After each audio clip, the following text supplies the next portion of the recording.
Welcome, Bronco Nation, to my game review for Boise State versus BYU. I do apologize for this video being out a little bit late, but this week on a marriage retreat with my wife, family first, and priorities are always going to be God, family, and then football after that. So family first this weekend, marriage retreat with my wife. So getting to the review video a little bit late. This is just going to kind of be an overall look at what happened in this game. Obviously a rivalry game for Boise State, a game that fans and the team really wanted to win, but also at the end of the day, not a conference game. So how this hurts, this really hurts to have lost this game. We'll talk about at the end the implications of this loss and how maybe if Boise State was going to lose a game in the next stretch of the season, this was the one to drop. So we'll talk about that at the end here. We're going to go through offense, defense, special teams. We'll grade each of them, and we'll also grade my three keys to the game, how Boise State performed against them. So starting off here with the offense, and I'll give the grade up front. I think it's a B performance here by the offense. 324 yards of offense, not terrible. 324 yards of offense, 220 yards passing, which again, a run-heavy, or what has been a run-heavy offense for Boise State with a quarterback who some have questioned, including myself, his ability to throw the ball, but 220 yards passing. So continuing that improvement that we saw against Colorado State, continuing that throwing improvement and that focus, a little bit more of a focus on the passing game in this one. Now, only 104 yards rushing, and we're going to talk about that, but only 104 yards rushing from a team that has two amazing running backs on it. Helani and Genty has had two 300-yard games under Cutter, under the new offensive system under Cutter. Only 104 yards rushing. Now, the throwing game, this was Taylen Green's best passing performance ever. When you look at what he actually did on the field, he was throwing with pinpoint accuracy, especially on those medium throws, those 20 kind of yard throws. He was throwing just over defenses. I mean, he dropped a couple passes into cables that were just over the outstretched arms of defenders.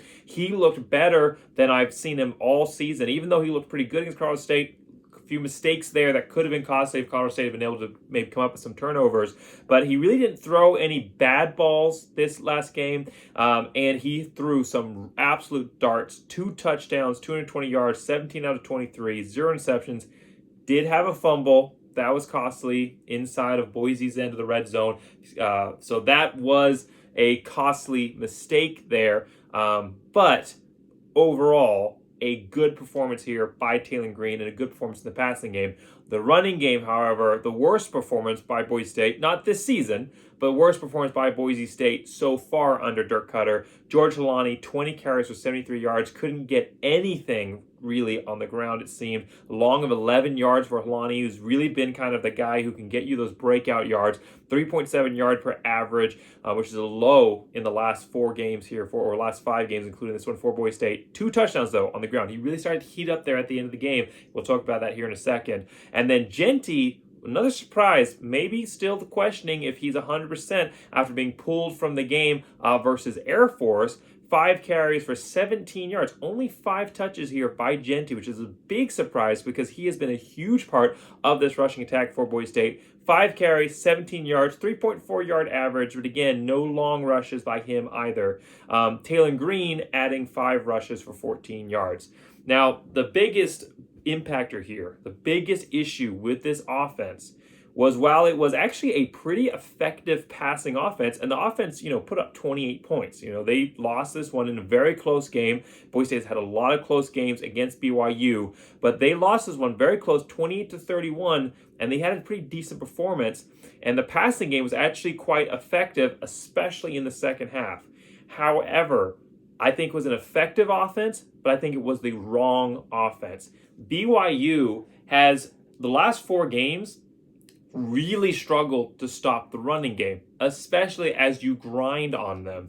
Now, early in this game, they were pretty effective at stopping the running game, and I think one of 2 things happened here. Either Dirk Cutter saw the improvements that Taylen Green made against Colorado State in the passing game. Maybe he saw some weakness there on film that BYU was giving up some yardage there, especially in the short to mid-range passing game, and decided to emphasize that more. So maybe there was already a game plan coming into this to not focus as much on the ground game. But I think the second thing that happened is that he saw Boise State getting really stopped early on. I mean, they weren't getting like wrecked for negative yards necessarily, but they were really only grinding out a couple of yards on these carries by Helani early on in this game, and maybe he shifted to what he saw as the weakness here for BYU. I think that was a big mistake, because what we saw is as the game got on and as Boise State used the running game a little bit more than in the second half, Helani started to have a lot more success. He was still getting hit in the backfield. The offensive line was still struggling to to block here for the running game, but Helani was getting stronger and the defense was getting worn down. I think if Boise State had come into this game with the run-heavy attack that we saw versus San Diego State in the second half, that we saw versus Fresno State, if Boise State had come in with that run-heavy attack, which has been the staple so far under Dirk Carter, I think that while they may have struggled early on, I don't think they would have struggled any more than they did in the first half anyway. I mean, only 7 points offensively. It wasn't like they were blowing things out of the water with the passing game. And I think you would have seen in the second half the Boise State blow this team away on the ground as BYU struggled to catch its breath, struggled against a running game that was hitting them over and over and over again with two great backs. That should have been the game plan. That was one of my keys to the game. We'll talk about that at the end because I don't like to grade those early. But that was one of my keys to the game, was to emphasize the running game in this one. Taylor Green's arm was great, but it didn't have the same effect of wearing down the BYU defense that a steady running game would have. BYU has given up 234 yards or more in every single one of their last 4 games during the losing streak. It was their inability to stop the running game that was one of the biggest impactors, one of the biggest effects or causes for that losing streak that they won on versus Liberty, my other team, versus Liberty, who was not a ground and pound running team. They gave up 300 yards because Liberty was just consistent with it. And in the second half, they started breaking off huge runs. I mean, Day Hunter had an 80-yard run. So Boise State, if they had come in with that game plan, I think you would have seen Boise State in the second half just grinding off those big chunk plays that they were looking for that they didn't see in this game. Again, no big chunk plays on the ground or through the air. You can't really have a short to mid-range passing game without either the threat of the deep pass, which really wasn't there today, and is not a facet of either Taylor Green, who struggles, I think, to put the ball accurately or make those decisions in the deep ball. He has the arm, but he doesn't have necessarily the accuracy to put the ball deep, like when we're talking, 25 plus, 30-yard plus passes. He doesn't have the ability to put it consistently yet.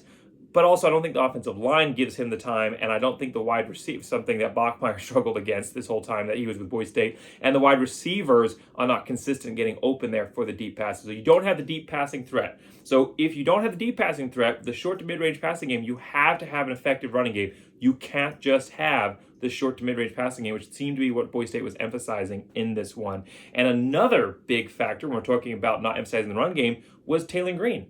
He only had 5 rushes for this one, 14 yards, some sack yards in there as well. But every time that he actually got out and scrambled, which was mostly only a couple times in the second half, he was effective.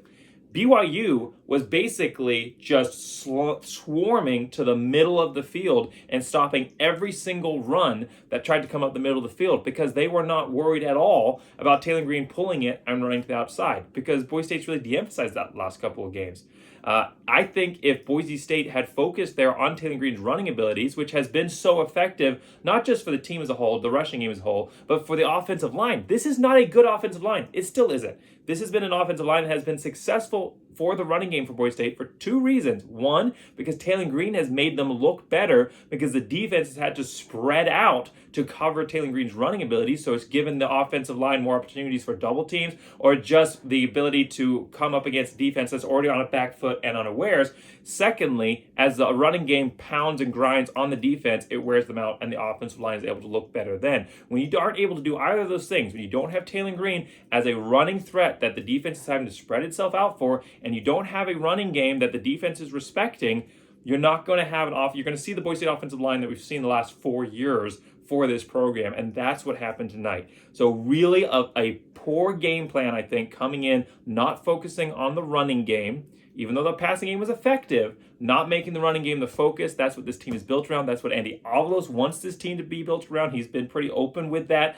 So not coming in with the right running game, not using the running backs effectively, not using Taylor Green's legs effectively. And I know, he's your offense now. You have Vidlac there behind him, but you're built around Taylor Green. You want to limit his injuries. I get that concept. But when you take a quarterback like him who is so athletic and his legs are such a big part of what makes him a great player, and you take his legs away and you try to make him a pocket passer, I just finished the Titans game before it. I made this video, and that's exactly the thing Variable's trying to do with Malik Willis, and it's completely killing Malik Willis's game. When you try to do that with a quarterback like Taylor Green and you take away his ability to run, you take away what makes him a great quarterback. So you cannot play with an injury-first mindset where you're worried about the injury. You just have to let him go out there and be the quarterback that he is and have the effect on offense that he does. And if injuries happen, it's part of the game of football. Next man up, you'll have to adapt and you'll have to adjust. But you can't play scared. And I'm not saying that's what Dirk Cutter is doing. What I really think is, he's such a great coach. I think he saw a weakness here against BYU that he could exploit.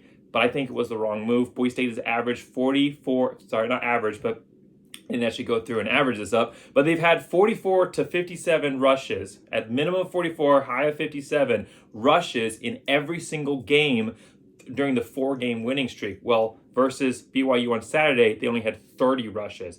I think that was a huge impactor in Boise State eventually losing this game and it being as close as it was there at the end of the game. All right, so offense overall, B performance, a effective passing game in the second half especially, but not the right offense for Boise State versus BYU and the weaknesses that they had shown coming into this game. For defense, C+. C+ for defense. Now, they had some great stops, especially in that first half. That was the absolute definition of bend but don't break. You had 2 interceptions. You had a fourth and goal or a goal line stand.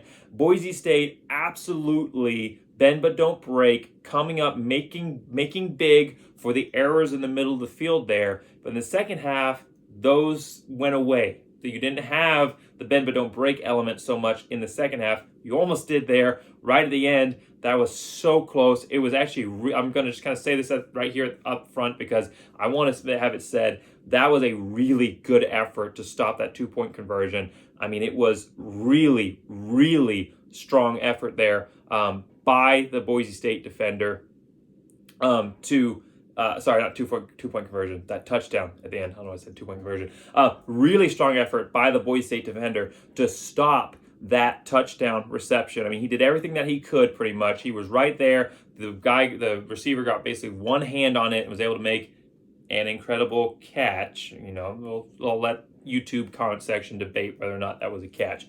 But he was there and he made a great play. And unfortunately, BYU receiver, with maybe the help of the refs, made a better play. And that was the end of the game there.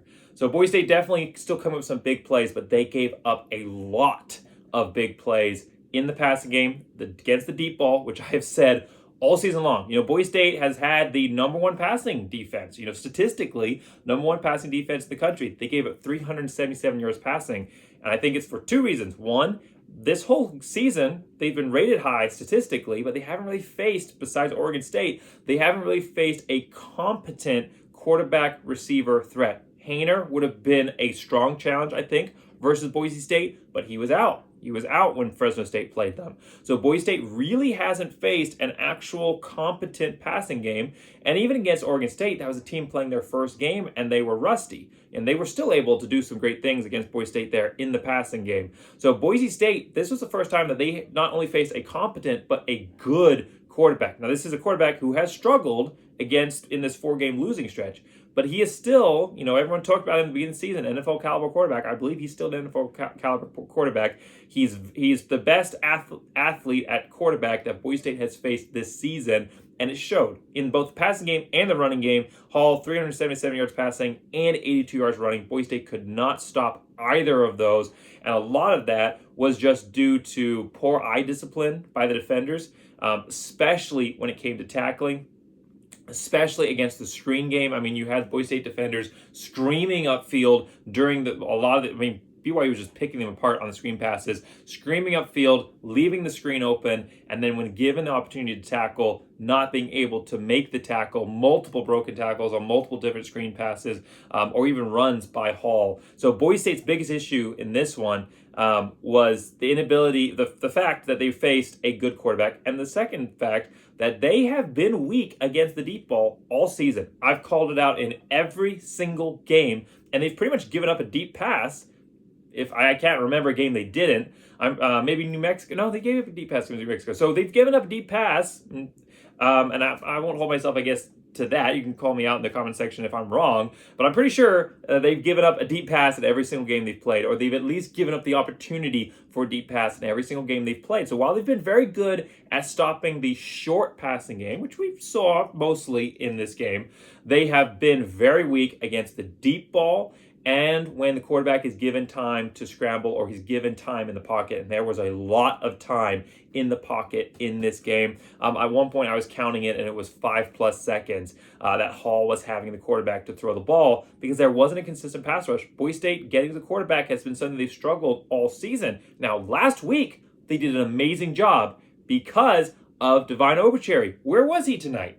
You know, or not tonight. I'm not doing this video on Saturday like I usually am. Where was he on Saturday? You know, Boise, I saw him in on a couple of like design packages where you bring in kind of like a heavy set for fourth and goal or fourth and goal or a fourth and short type of situation. I saw him in for a couple of those, but he was not a factor in this game at all. He was not being used just as a typical pass rusher. He dominated, and I mean absolutely dominated the Colorado State offensive line. Now, would he have done that versus BYU? We don't know because we didn't get to see him, but you've got to believe that a guy who's that hungry, that I hyped up so much in the preseason, he is a raw athlete, a guy who has that ability could have made an impact in this game. Not saying that Matlock's healthy, Matlock's amazing, but some kind of system, just like you have Lonnie and Genty, and you can get them both into the game. There's a way to get Obucherry into this game, even with a healthy Matlock, without compromising Matlock's abilities and what he does and his ability to be on the field and be a part of this team as well.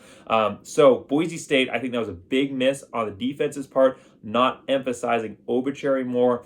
And in general, not emphasizing the blitz more. I mean, Boise State, pretty much every time they blitzed, it ended up in either an incompletion or an interception.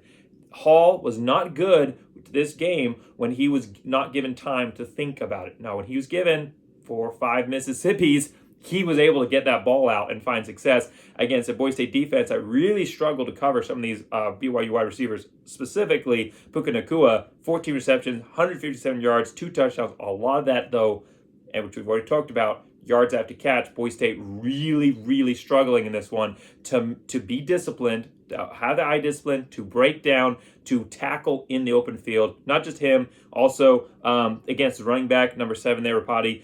5 rushes for 28 yards, but he also had 3 receptions for 82 yards, a touchdown, a 42-yard touchdown reception on kind of just like a little pitch play, a little screen pass there. Boise State really struggling to stop anybody who was able to get past that first line. Once they got into the second level, really struggling to make the tackles in the open field. So I think a lot of mistakes overall on this defense, giving up deep passing play, which has been a consistent mistake, the inability to put pressure on the quarterback, either from a player perspective, either from the players not being able to get there, or from a play calling perspective, not calling more blitzes, which were so effective. I wish Boise State had just blitzed almost all night, forced Hall to put it up in the air, and he's lots of lost confidence over the last 4 games. He's not necessarily the quarterback that he was to start the season. Maybe he would have made some more mistakes. Again, 2 interceptions this one. His confidence was a little bit shaken. Boise State, especially coming out in the second half, they'd come out with more blitzes, put more pressure on him. Maybe he would have started to wear down a little bit, thrown some more interceptions, made some more incompletions. Boise State had a little bit more success here defensively if they come out with that game plan. So I think there's a wide variety of reasons that Boise State lost this game defensively. But I think when you come down to it, biggest issue, play calling and and poor eye discipline, either from a coverage perspective or just from tackling in the open field, being able to break down and get to the running back or wide receiver when they were making moves in the open field. So really, really struggling here. First half, great job, bend but don't break. Second half, you had all the yards without the bend but don't break. BYU able to come in and really outpace Boise State offensively in the second half here. 532 total yards of offense, 377 yards passing, and 155 yards rushing for BYU. All right, special teams, going to give them a B on this one. 0 kicks for Boise State besides PATs, which obviously almost made all of those. Ferguson, though, pretty decent job. I would say a great job, if not for the one kick that he had that ended up inside of Boise State's side of the 50. Not a great kick. But other than that, he had 2 kicks that were inside of the 20 and a 59-yard kick that just rolled and rolled and rolled after the strike, which was great. So 4 kicks for 43.5-yard average. He had a pretty good night overall besides, like I said, the one kick that was short. Wright had a pretty nice return there, 29-yard kick return. But overall, pretty nondescript overall job by the special team, so I'll just put B on that. Maybe it would have been a B+ if Ferguson hadn't had that one kick that ended up a little bit short. All right, really quick here to grade my keys to the game. Boise State shut down the running game. No, F. While BYU didn't emphasize the running game because they really don't have a true running game this season, or at least not a consistent running back like they did last year when they had Algier. Boise State not able to stop the players that did take off, specifically the quarterback in this one, when they were able to get out in the open field. And even when they were just handing it off, the few times that they did that, BYU still able to find success there in the running game. But especially once they got past that first line of defenders, not able to stop the running game here for Boise State. And a big issue stopping the quarterback. So I'm going to give them an F overall, shutting down the running game. Attack the ground, an F on this one. Boise State both in the play calling side of things, not emphasizing it, and also the few times that 30 rushes is not few, it's more of a balanced attack. But again, Boise State not able to have success on a running game in this one and not making it the focus, making it a little bit more of a balanced attack between the pass and the run game, which Boise State's just not built for this season. So F overall on that. Focus on the short to mid-range passing game. A+ actually on this. Boise State did a great job of bringing in the tight ends. I wish they'd done it a little bit more. Hopper, I thought, was open on 9 times out of 10 on the rollout by Green. He had Hopper open for a short little dump offs.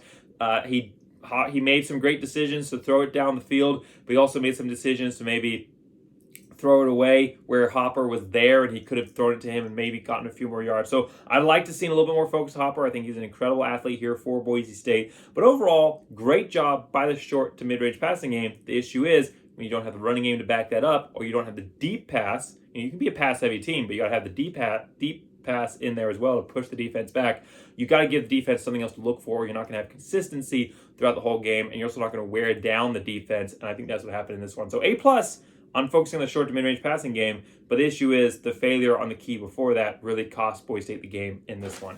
So, like I said at the beginning, it's an out-of-conference loss. Somebody put on Twitter that Boise State had lost all the right games, and my first reaction to that is, really? How can you say that? They lose their season opener. How's that a right loss? They lose to UTEP, who they should not have lost to. How is that a good loss? And then they lose to BYU, our rival. How are those 3 the right losses? But then you think, well, those are the out-of-conference games. For Boise State, when you're talking about their number one goal of being Mountain West champions, if you're going to lose games, lose the out-of-conference ones. Now, Boise State obviously would love to have opened up with a season-opening win. They would have loved to have beaten a team they definitely should have beaten, though the fact that they lost to them was a wake-up call that has given us the team that we have now. So maybe that UTEP loss actually a good thing in the grand scheme of things, maybe getting back on pace and finding what works for this team earlier than they would have later. But losing to BYU hurts. I mean, it really, really hurts because it's a rivalry game. It's a rivalry game that Boise State has controlled. So now they're 8-5. Boise State owning 8 wins, BYU owning 5. But it's been a back-and-forth series. BYU versus Boise State, a rivalry that is ending. So it hurts that Boise State lost this one.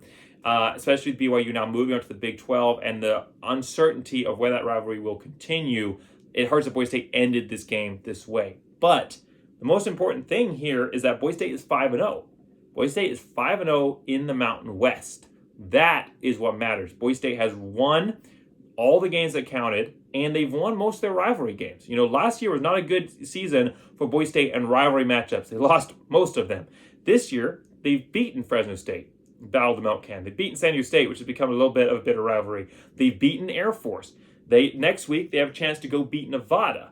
They dropped BYU, but this was a different BYU team than any other team that BYU has put on the field the last 4 games, because this game mattered to them. And not that the other games didn't matter, but this was a rivalry game. The fact that BYU played the way they did is just more proof that this is a rivalry game, because they played better than they have against any other opponent. This BYU team is not the BYU team I watched 2 weeks ago when my Liberty Flames absolutely destroyed them. BYU did not look like this at all. It's not the team that lost to East Carolina last week by a field goal. It's not even the teams that lost to Arkansas and Notre Dame. This BYU team was a strong, competent, on both offensive and defense, strong, competent team. And it wasn't because Boise State was struggling necessarily. I mean, that was a factor, but BYU also presented a better team overall than they have in any of those previous games. This was a BYU team that was desperate, that needed a win, that was on a 4-game skid and needed something to turn their season around, and honestly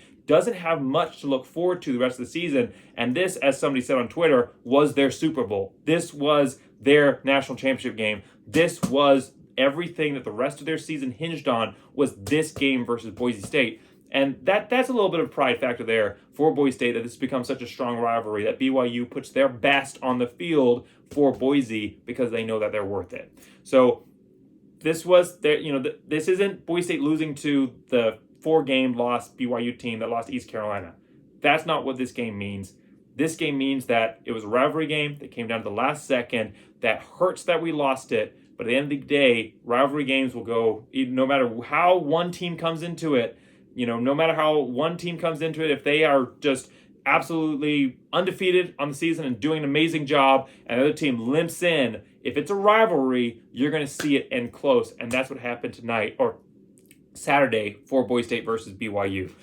So it hurts that we lost, but I don't look at this as a bad loss for Boise State, especially because it was an out-of-conference loss. Boise State's 5-0. They weren't going to go to a New Year's Six Bowl. I mean, there were maybe some thoughts in the back of Boise State fans' heads of, hey, we win out, we win a Mountain West championship game, we're 11-2. That lost to UTEP happened, but it was a long time ago, and it was with a different coordinator and a different quarterback. Maybe the committee doesn't think about it so much.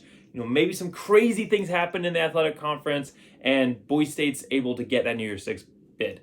Well, I think if Boise State had finished out the season undefeated, a ranking in the CFP, ranking in the back end of it would have been possible. The New Year's Six was really off the table with how many teams are ahead of Boise State in the pecking order, especially the fact that you have multiple American Athletic Conference teams which are going to beat each other up, and then one of them is going to be crowned, kind of like Boise State has found themselves in previous years, especially when Jalen Henderson 2019 season, a little bit of a similar situation that Boise State was looking at. So this doesn't hurt any realistic long-term goals for this season for Boise State.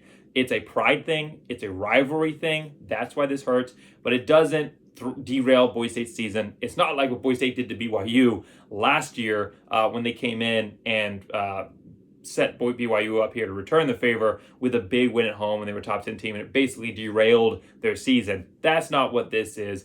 It's unfortunate Boise State lost, but Boise State's going to move forward. They're going to play some really tough teams here down the stretch. I mean, Wyoming is not a guaranteed win. Utah State are both going to be tough. And Nevada is a rivalry game. So Boise State's got to put their best foot forward for all 3 of those matchups. But if Boise State was going to lose, I'd rather to BYU. Maybe this is a little bit of a wake-up call on some things that the defense was weak on, that they can strengthen up, some offensive styles that maybe don't work here for Boise State. So if they were to lose a game on the back end, I'd want it to be this game. Hopefully they can finish off the season with that undefeated run to go to the Mountain West Championship. But right now, everything is still on the table for what Boise State meaningfully wanted to achieve this year. So let's hope that Boise State's able to go out here, turn some things around slightly, make some small adjustments, and go out and do what Andy Avalos has said he wants to do, which is restore Boise State to the top of the Mountain West. Thanks so much for watching this video. Make sure you like and subscribe. And as always, go Big Blue!